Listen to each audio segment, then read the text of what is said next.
4.15 총선을 위한 공천 절차가 막바지에 접어들고 있는 가운데 여야 정치권에서는 공천 잡음이 끊이질 않고 있습니다. 네, 미래한국당에선 비례대표 공천을 놓고 논란이 되고 있고 또 민주당에서는 무소속 출마 선언이 이어지면서 역시 고심이 커지고 있습니다. 오늘 패널 소개해드리겠습니다. 최영일 시사평론가 그리고 이종은 정치평론가 나오셨습니다. 안녕하십니까? 안녕하세요. 안녕하세요. 먼저 이제 미래통합당과 갈등을 빚고 있는 미래한국당의 비례대표 후보 공천 소식부터 짚어보겠습니다. 먼저 주제호 영상 보고 오시죠.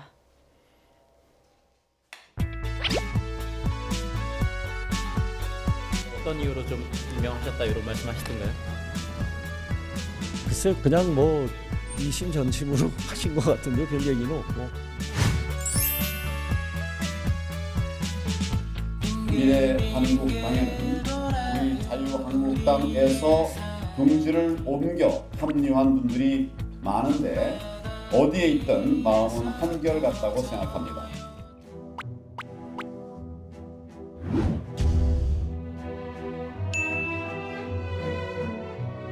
한성규 대표님하고 연락을 좀 해보셨나요? 최근에도 연락을 하고 필요한 소통들을 하기 위해서 노력을 하고 있습니다.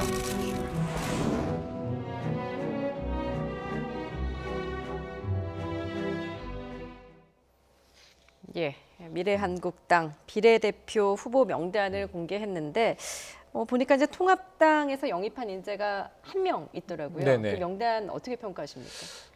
한성규 대표가 마이웨이를 선택했다. 이렇게 이제 오늘 조간들도 많이 보도를 하고 있더군요. 자, 그런데 이걸 또 이제 한성규 대표의 반란이다. 이렇게 이 해석은 두 가지는 완전히 교차하는 서로 다른 시각이에요. 예. 반란이라 함은 그 위에 최고 지도자가 또 있는데 그 명을 거역했다라는 거죠. 반란은 그러니까 상부에 이제 대들었다라는 의미로 해석할 수 있겠고. 그런데 지금 사실상 미래한국당은 독립적인 정당이고 그래서 선관위가 허용을 한 거고요. 당 대표가 한선교 의원으로 돼 있는 겁니다. 거기엔 또 현역 의원들이 이제 총 6명이 있죠. 이런 상황에서 자체 공천관리위원회를 만들어서 거기서 여기는 이제 비례대표만 내놓는 정당이니까 지역군 없습니다. 비례 순번을 발표했는데 문제는 황교안 대표의 뜻과는 완전히 어긋난 거예요. 그러면 이제 사실은 다른 당으로서 독립적인 선택을 했다 이렇게 볼 수 있는 것이고 제 생각에는 여기는 이제 가로 열고 우리 위성정당 아니다 가로 닫고 근데 이거는 예상됐던 겁니다. 사실은 제가 보기에는요 지역구 의원과 일부 소수 비례의원을 낼 수 있는 미래통합당이 어찌 보면 좀 새로운 모습으로 중도 보수 대통합으로 다가가는 모습으로 포장을 하려고 했고 사실은 조금 이제 이번에 출마를 내기에 좀 껄끄러운 인사들을 이 비례 형식으로 좀 이제 몰아간 형국가 아니냐. 현역 의원들을 글로 보냈는데 단순히 기호를 끌어올리기 위한 수단이라면 현역 의원들의 입장은 뭐가 되겠어요? 그래서 제가 보기에는 정치를 하는 모든 정치인들은 독립적인, 독자적인 권력 의지와 권력 욕망을 가지고 있습니다. 그럼 이걸 모르고 100% 미래통합당의 말을 수용하는 미래한국당을 기대했다? 이건 좀 약간 처음부터 잘못 생각한 것이 아니었을까. 저는 이건 예견된 수순이라고 봅니다. 예견된 수순이었다라고 하셨는데 이종은 평론가님은 어떻게 보세요? 글쎄요, 예견됐다면 황교안 대표가 이런 선택을 하지는 않았을 거다라고 생각해요. 그러니까 황교안 대표는 그래도 자기 최측근 중에 최측근이라고 생각하는 한성교 의원을 이제 이쪽으로 보냈던 건데 지금 이제 의회의 반란이 지금 이제 발생을 한 거죠. 그런데 저는 이거는 어떤 두 분 간의 개인적인 관계 내지는 당 간의 관계를 떠나서 바람직한 반란이다 이렇게 생각해요.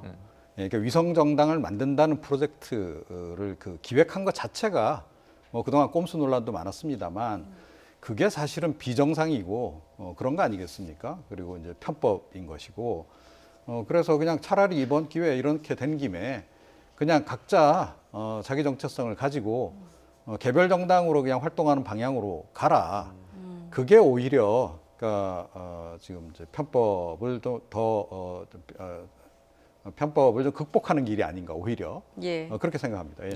차라리 개별 정당으로 갈라서라라는 말씀이신데요.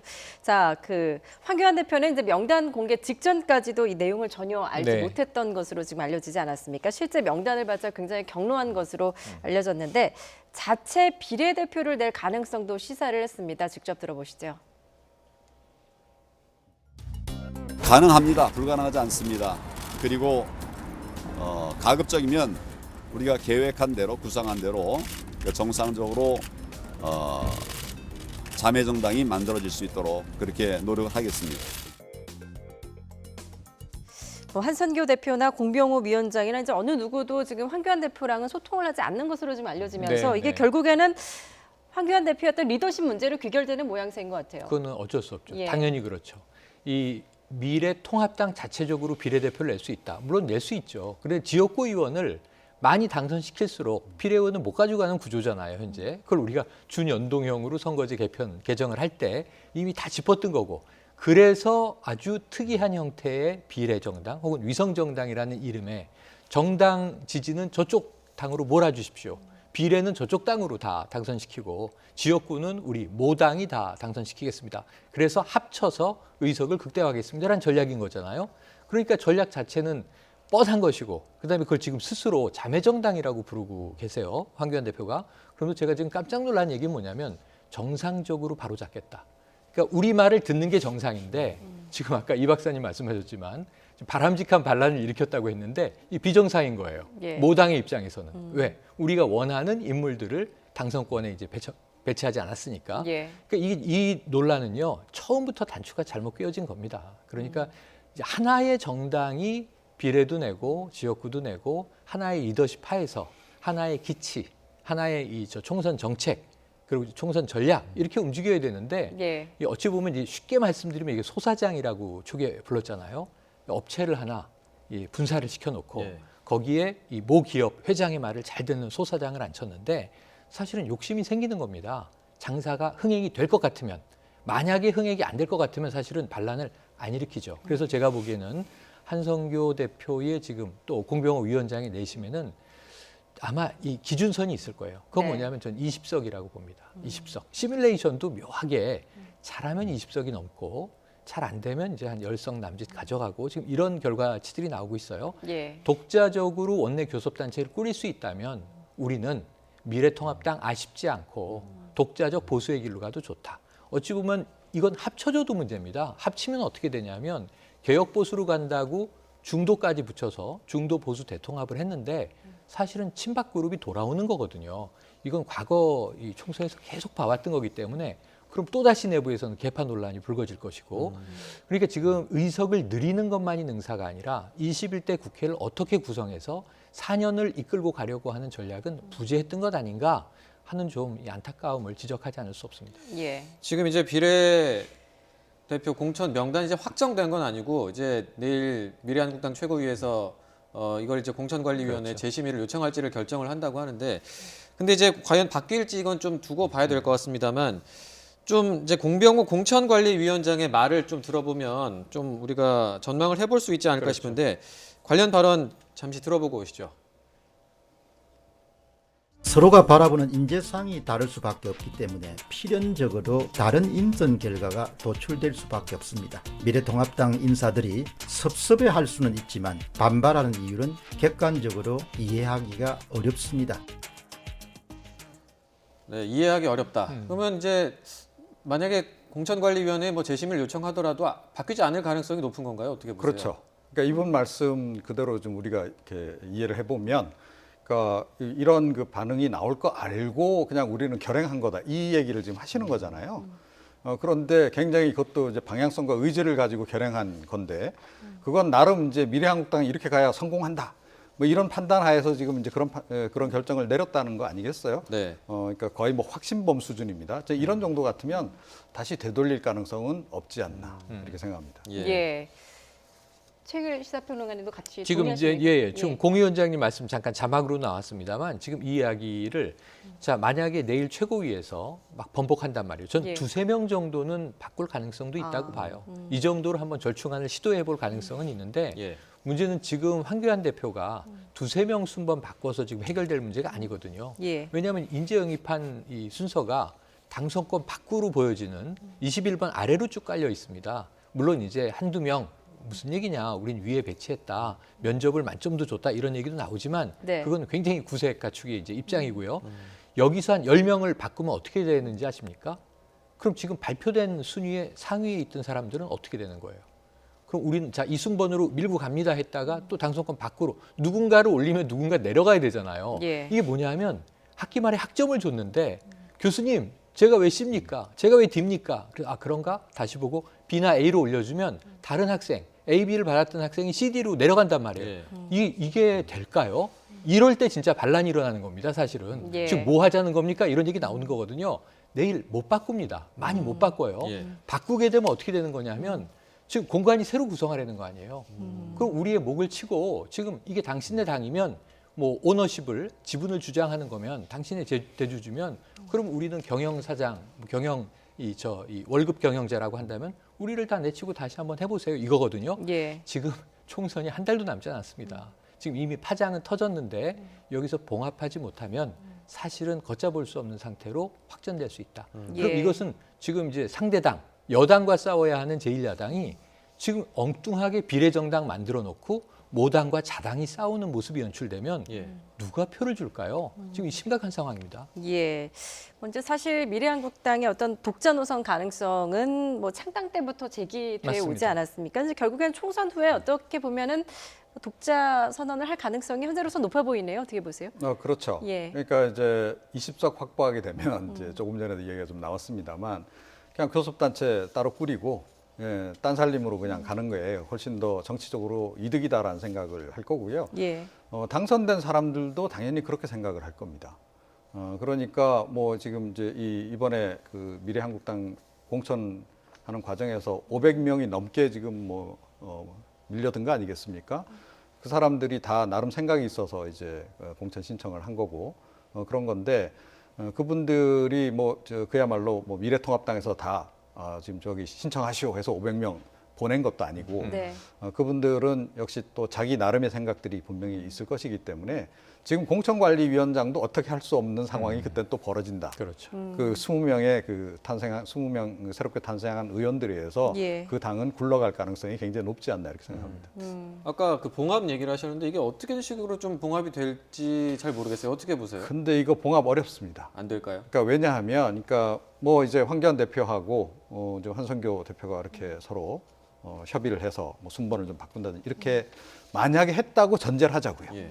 그러면 공천했다가 순번 밖으로 밀려난 500명이 가만히 있겠습니까? 그렇죠. 이분들이? 예. 예, 그러면 이 앞에 순번 이것도 원칙 없이 정했기 때문에 저렇게 뒤바꾸는 식 같으면 그럼 우리도 다 자격이 있는 사람들인데 결국 부당하게 밀려난 거 아니냐라고 다 들고 일어나요. 그러면 선거 자체를 못 치르는 상황이 올 수 있습니다. 예. 그 정도로 분열이 이제 사분오열 될 것이기 때문에 저는 그거는 어렵다.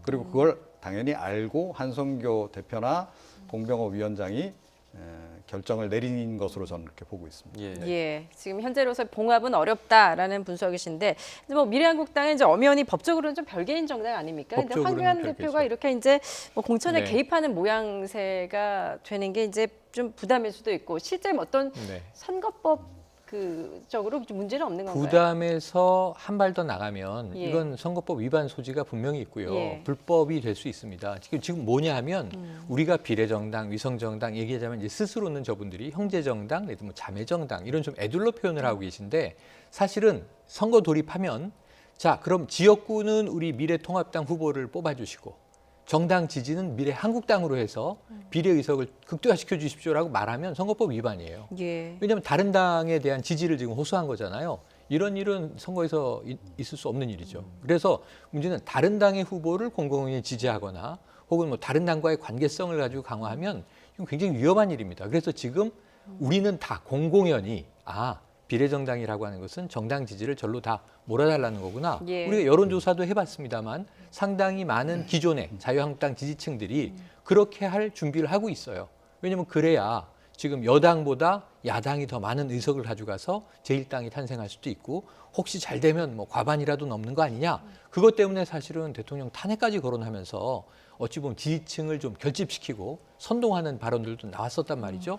그것을 우리가 다 알고 이제 어찌 보면 이게 짜고 치는 게임이다 이런 생각이 드는 판인데 문제는 공론화해서 이것을 공식적으로 언급하면 선거법엔 걸린다는 거죠. 그리고 예. 지금 황교안 대표가 저 비례 순번 내가 바꾸겠다, 바로 잡겠다. 이거 비정상적인 순번이 나왔으니까 네. 정상화시키겠다라고 아까 얘기했는데 시도하면 불법이 되는 겁니다. 예. 왜 지금 이 미래통합당의 대표가 미래한국당에 자체 공관위가 따로 있고 대표가 따로 있는데 여기에 뭐 우리가 보낸 6명의 의원은 우리가 빌려준 것이니 이자 쳐서 갚아라. 뭐 이렇게 얘기할 겁니까? 있을 수 없는 일이죠, 정치에서. 예. 이건 지금도 이미 비례정당이 제가 보기에는 상도위를 넘어서 대기업이 골목상권까지 다 침해하겠다고 하는 이런 시가 아니냐라고 비판을 했었는데 네. 점점 이렇게 노골적이 되면은 이 정치가 어디까지 가려는 겁니까? 좀 안타까운 대목입니다. 예. 예. 어쨌든 뭐 미래통합당으로서는 초반에 그렸던 큰 그림이 이제 원래 예상과는 다르게 흘러가고 있는 그런 양상인데 지역구 공천에서도 이제 좀 그 반발들이 나오고 있어요. 그 홍준표 전 대표 같은 경우에는 그러니까 원래 예고가 이제 되긴 했었습니다만 이제 수성을에 무소속 출마를 결국 이제 공식적으로 선언을 했고 그런데 이제 그 한 번도 당을 떠난 적 없었다. 그런데 이제 역시나 공천이 잘못됐다. 그리고 이제 대선 경쟁자 천액이다 이렇게 얘기를 했거든요. 어떻게 네. 보셨어요? 그러니까 이제 그 어떻게 보면 당 지도부를 향해서 공개적으로 지금 도전장을 지금 내민 거나 다름없어요. 예. 그러니까 원래는 그 PK 지역에서 출마한다고 그렇죠. 그랬었잖아요. 그런데 TK로 딱 간 겁니다. 그거는 일부러 글로 간 거죠. 그러니까 지금 뭐 미래통합당의 텃밭 중에 텃밭, 심장이 어떻게 보면 이제 TK 지역이라고 볼 수 있는데 거기 가장 핵심으로 들어가서 당 지도부를 향 겨냥해서 지금 이제 대립각을 세우면서 결국 뭐냐면 황교안 리더십에 대해서 본격적으로 문제 제기를 하는 거고요. 지금 흔들기 딱 좋은 상황 아니겠습니까? 예. 뭐 지금 최근에 뭐 김용호 전 그 위원장과의 갈등도 있었고 또 김종인 전 대표 뭐 영입하는 과정에서 논란도 있었고 그리고 조금 전에 얘기했습니다만 지금 미래한국당과의 뭐 갈등 관계에서도 뭐 황교안 대표의 리더십이 문제가 있다 이런 지적이 나오고 있고 예. 자, 이런 걸 최대한 활용을 해서 무소속으로 나가지만 결국 향후에 되돌아와서 당 지도부 장악할 생각까지도 지금 하는 거 아닌가. 예. 어떻게 보면 TK 지역에서 만약에 이번에 당선된다라고 하면 그러니까 정당성이 확 부여가 돼버려요. 갑자기. 예. 예. 네, 그러면서 황교안 대표가 설령 종로에서 당선이 되더라도 종로에서 당선된 거하고는 비교하기 어려울 정도로 그러니까 정당성이 부여가 돼버리거든요. 그러니까 그런 효과를 지금 노리고 굉장히 좀 사실은 좀 위험도 좀 없지 않은 그런 선택이긴 한데 예. 나름 좀 결단을 좀 내린 게 아닌가 이렇게 여기에 생각합니다. 조금 보태서 경우의 수입니다. 예. 지금 우리는 결과를 예측할 수 없으니까요. 뚜껑을 열어봐야 하는데 만약에 황교안 대표가 종로에서 낙마하고 대구 수성을에서 홍준표 대표가 당선됐다. 예. 그럼 이건 뭐냐 하면 21대 국회에서 황교안 대표가 다시 원외에 머물고 지난 20대처럼 홍준표 대표는 원내로 진입했다. 예. 이건 완전히 다른 양상이 예. 펼쳐지거든요. 그런 부분에서는 홍준표 대표는 굉장히 의미 있는 포석을 뒀다. 사실은 그동안은 PK 중요하다. 대권으로 가려면 지금 총선만 중요한 게 아니라 대권으로 가려면 낙동강 벨트 사수해야 한다라고 의미 있는 주장을 했어요. 예. 그리고 이 대구로 온 것도 상당한 명분이 있어요. 내가 양산을에 그냥 출마해버리면 무소속으로 미래통합당은 어차피 후보를 낼 거니까 보수 진영은 표가 갈리고 그럼 김두관 후보, 예비 후보 좋은 일 해주는 거 아니냐. 그럼 민주당이 당선될 가능성이 크다. 예. 그 꼴은 못 본다. 그러면서 대구로 온 거거든요. 대구로 오면 보수끼리 진검승부를 하는 거잖아요. 그래서 이것도 굉장히 사실은 정교한 노림수입니다. 예. 그래서 제가 보기에는 좀 한 3단계 정도를 앞서 본 포석을 둔 건데 이것도 이제 여기서 또 바꿀 가능성은 적어 보이니까 예. 결과로 이제 말하게 되겠죠. 예, 홍준표 전 대표 과연 원내 입성해서 또 차기 대권을 노릴 수 있을지도 좀 지켜볼 대목인 것 같습니다. 한 가지 또 야당 이슈 하나 더 짚어보면요, 그 막말 논란의 중심에 섰던 차명진 의원이 이번에는 이제 기자들 실명을 언급하면서 경고를 했습니다.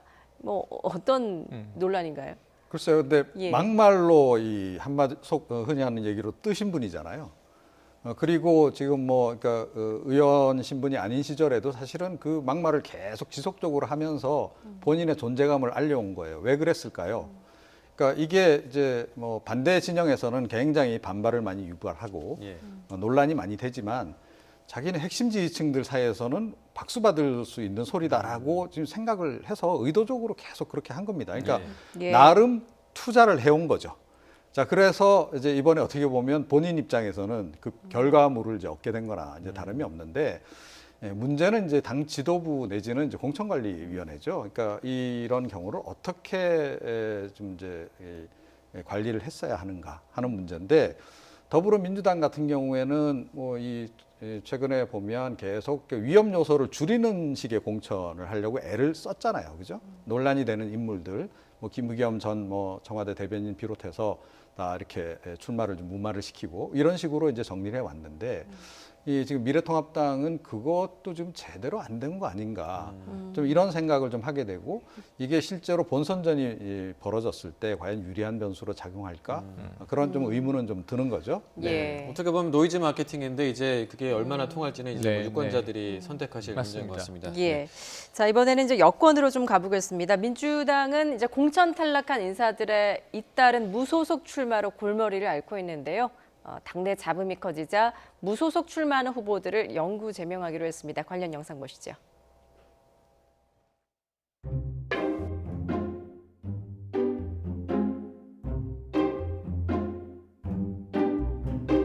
세습이니 그냥 아버지의 뜻으로 그냥 하는 것 같이 말씀하시면 정말 섭해요. 저도 이제 혼자 쓰려고 하고 있거든요.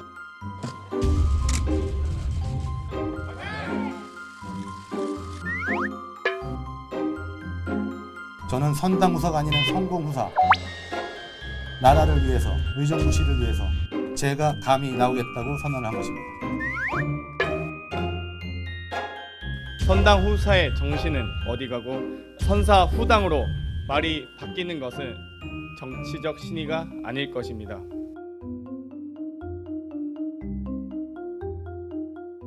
예, 문희상 국회의장의 아들이죠. 문석균 전 지역위 상임 부위원장. 출마를 포기한 줄 알았었는데 네, 네. 이제 와서 또 이제 번복을 했네요. 네네. 예. 이러면은 참 보기 좋은 모습은 아니죠, 결코. 왜냐하면 말을 바꾸게 된 거니까. 정치인의 가장 중요한 덕목이라고 하는 것은 제가 보기엔 일관성입니다. 그리고 약속을 지키는 것인데 물론 개인적으로는요 여러 가지 상황에서 억울할 수 있습니다. 사실은 지난번에 패스트트랙 결과가 처리될 때 야당이 문희상 의장을 강하게 공격하면서 예. 그 아들이 세습 공천 받으려는 거 아니냐 하면서 이 세습을 비판을 했거든요. 주로. 예. 이거 문희상 의장을 공격하려다 보니 그 흠결을 이제 정치하려는 아들에게 돌린 모양새가 돼서 저는 문석균 씨 입장에서는 상당히 억울할 수도 있었겠다. 아버지가 국회의장이기 때문에 오히려 자기 정치의 길이 장애인이 생겨버리는 묘한 결과가 생긴 거죠. 그럼에도 불구하고 사실은 그 지역의 조직을 상당히 좀 장악하고 있는 것으로 보여집니다.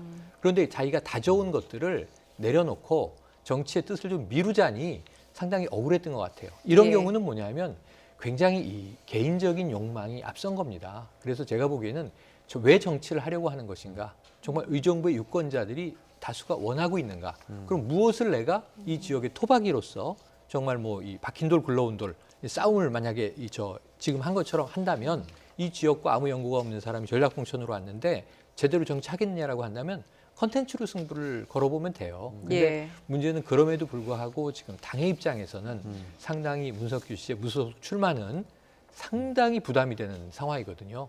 또 지금 문희상 국회의장이 아직은 지금 20대를 아직 종결짓지 않았고 그런 면에서 제가 보기에는 좀 분란의 소지를 상당히 불러일으키면서 정치를 시작하는 것이 앞으로 좀 순탄한 정치 길로 갈 수 있겠는가? 한번 좀 쉬어가거나 또는 당과 조율을 해서 가는 것도 좋지 않겠는가? 사실 세력과 조직을 잃고서는 정치에서 혼자 할 수 있는 것은 예. 많지가 않습니다. 그런 면에서 한번 숙고가 필요한 대목입니다. 글쎄요. 근데 문석균 씨가 정말 아빠 찬스를 이용하지 않고 내가 당당하게 정치 신인으로서 한번 도전해 보겠다. 예. 그리고 불출마를 번복할 정도의 그런 명분 이런 것을 가지려면요 다른 지역에 가서 출마해야 되는 거죠. 자기 아버지가 육선하는 동안에 탄탄하게 다져놓은 그 조직을 그대로 인계받아서 선거에서 어부질이 얻는 그런 식의 정치를 하는 게 아니고 예. 정말로 지금 이제 더불어민주당 입장에서 힘든 지역, 강남이라든가 이런 쪽으로 가서 내가 무소속으로 해서 당선돼 오겠다 이런 정도의 이야기를 한다면 국민들이 좀 이해를 할까?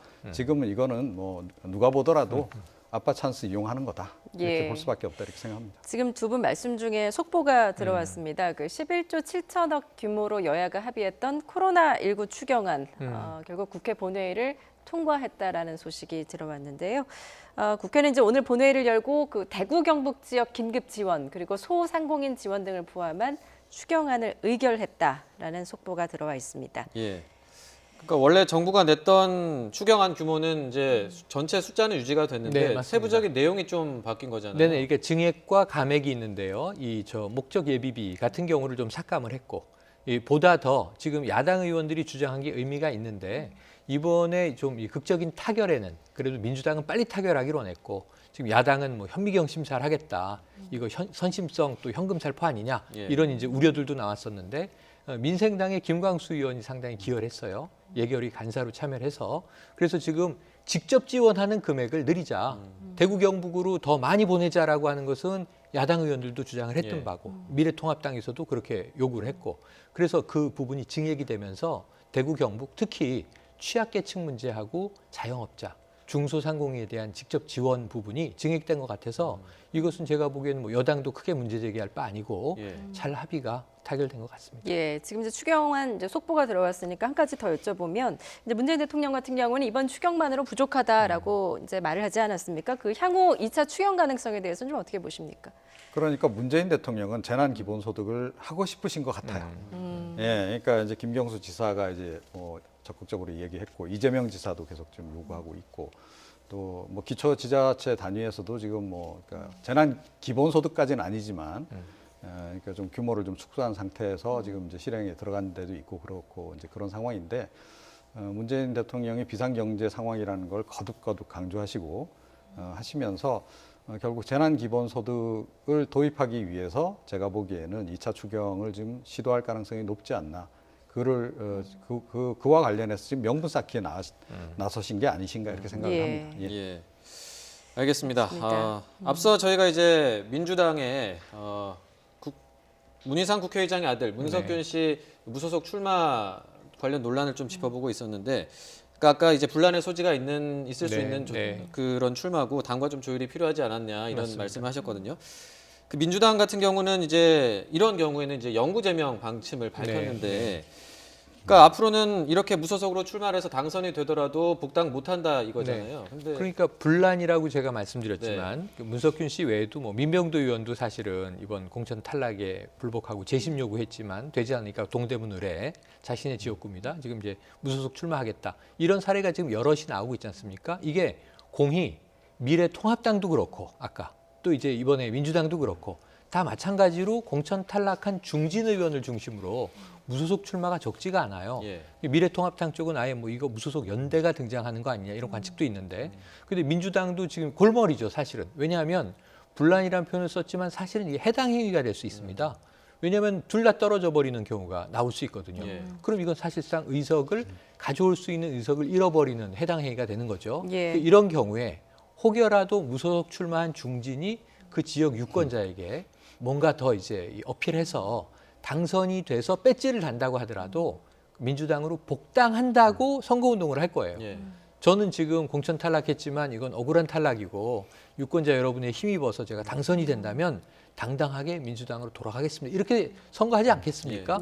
저는 영구적으로 무소속으로 하겠습니다. 이런 의원은 후보는 없습니다. 그러면은 민주당 복당을 전제로 선거운동을 할 텐데 민주당은 이걸 선제적으로 막기 위한 거예요. 저는 이게 지금 이해찬 대표도 사실은 지난 20대 총선 때 김종인 당시의 비대위 대표에게 컷오프가 됐습니다. 무소속 출마했고 세종에서 당선돼서 살아서 복당해서 당대표까지 됐는데 내로남불아니라는 비판이 야당에서 나와요. 그런데 전 이번에는 이 메시지는 그 무소속 출마하는 후보들에 대한 메시지가 아니라 민주당이 유권자들에게 보내는 메시지다. 안 받을 거니까 뽑아주지 마세요. 찍지 마세요라고 하는 일종의 경고성 메시지를 유권자들에게 보내기 위한 시그널로 해석을 해봅니다. 근데 그럼에도 불구하고 결국 선거 끝나고 나서요. 예를 들어서 더불어민주당이 지금 몇 석 차이로 미래통합당에 일당 자리를 내줬다. 자, 그렇게 전제했을 때 이 무소속으로 당선된 의원들을 그냥 놔두겠습니까? 오히려 이 사람들이 들어오겠다라고 이야기하기 전에 먼저 접근해서 빨리 복당하라. 그럴 가능성이 훨씬 더 높죠. 자, 그래서 이게 사실은 이게 원칙도 없고 그런 겁니다. 그래서 언제나 이 뭐 실리 위주로 결과적으로 움직이게 되는 그런 것을 보면서 국민들이 약간 좀 씁쓸해지는 그런 대목도 좀 없잖아 있죠. 예, 뭐 이해찬 대표 같은 경우도 이제 4년 전에 무소속 출마한 맞습니다. 전력이 또 있지 않습니까? 예. 자, 이런 가운데 이제 이해찬 대표가 그 어제 그 강창일 의원을 만난 데 이어서 오늘은 그 불출마 초선 의원들과 오찬을 했는데 이런 릴레이 오찬 어떻게 봐야 되는 겁니까? 그러니까 이제 이게 의도가 있는 것 아니냐. 예. 그 의도라 함은 지금 내일이 18일이고요. 원래 민주당이 지난주에 아시다시피 전당원, 권리당원들 모바일 투표를 했고 압도적인 이 지지율로 74%가 비례연합정당을 만드는데 찬성을 했습니다. 이번 주에 결성하기로 했어요. 근데 중요한 건 뭐냐면 비례정당은 아까 이 미래한국당에 대한 마이웨이 노선이 좋은 반란이라고 평가하셨고 전 이럴 수밖에 없었던 것 아니냐 하고 해석을 했는데 지금 어쨌든 중요한 거는 미래통합당, 한국당과 똑같이 가면 안 된다는 거죠. 그동안 혹독하게 비판을 해왔습니다. 그래서 방점은 어디 있냐면 연합에 있어요. 연합. 그냥 비례정당이 아니라 민주당의 위성정당이 아니라 범진보 비례연합정당이어야 하는데 그럼 어느 당들이 참여할 거냐 말이죠. 기존에 제일 중요한 것은 원내정당인 민생당, 정의당 이런 쪽이 들어오고 또 이제 진보적으로 가치를 같이 할 수 있는 원외정당, 그동안 논의했던 녹색당, 뭐 미래청년당 이런 데가 들어오고 그 민중당의 경우에도 한석이 있습니다. 원내에. 우리도 공식 참여를 검토하겠다. 이런 상황이었단 말이죠. 그런데 지금 정의당은 불참을 아주 강하게 선언을 했고 민주당도 그 입장 존중한다. 여기까지 정리가 됐어요. 정의당은 빠지게 됐고 그럼 나머지를 어떻게 결성할 거냐에 따라서 이게 그래도 미래한국당과는 다른 연합체 정당이다라고 이제 좀 유권자들에게 인식이 될 수 있을지 아닐지 여기 좀 관건이 있거든요. 그래서 어찌 보면은 하나는 그거고 이해찬 대표가 이 불출마 초선 의원 등을 만난 것은 결국은 기호를 좀 높이기 위해서는 의석을 그쪽으로 보내야 하는 것 아니냐. 그러니까 당장 오늘 언론에 이제 의원 꿔주기 이야기가 나오고 있는데요. 이게 실행될지는 내일 이후에 한번 지켜봐야 될 것 같습니다.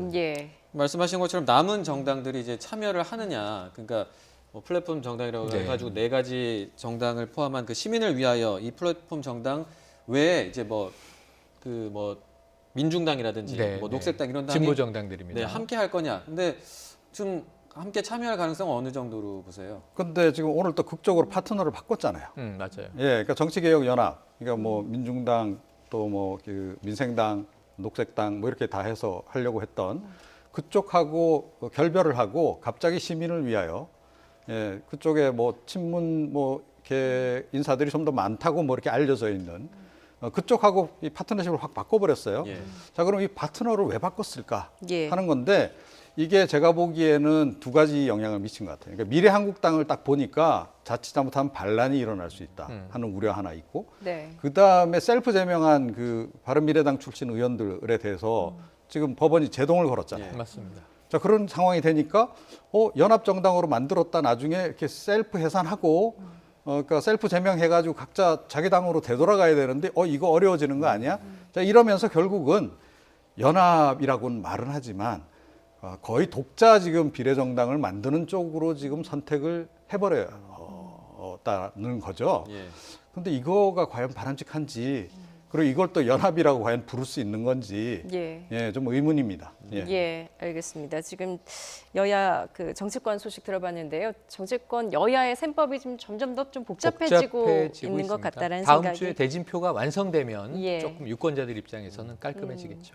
알겠습니다. 지금까지 최영일 시사평론가, 이종훈 정치평론가였습니다. 잘 들었습니다. 고맙습니다.